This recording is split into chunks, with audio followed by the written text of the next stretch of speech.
Alright, here's a Kennmore microwave. I believe it to be vintage. I got it at Goodwill some time ago. Figured I'd do a video on it while I can. Kennmore and its manual controls.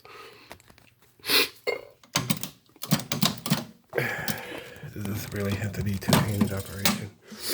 And there's the inside. The info tag's worn out.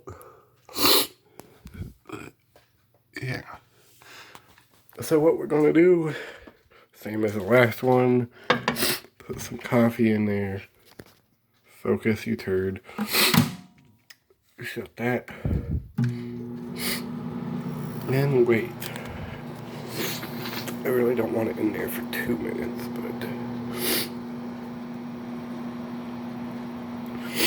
but yeah, it works pretty good. Gets things really warm.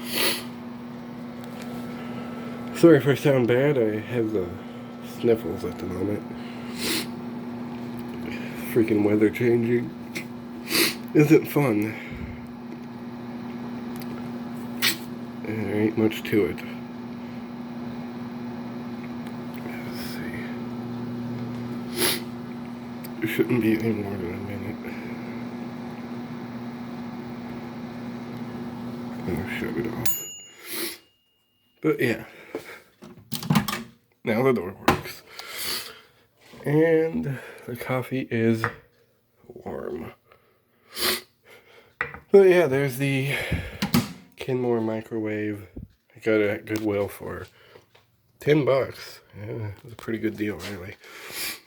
It works good. So yeah, thanks for watching. Hope you enjoyed.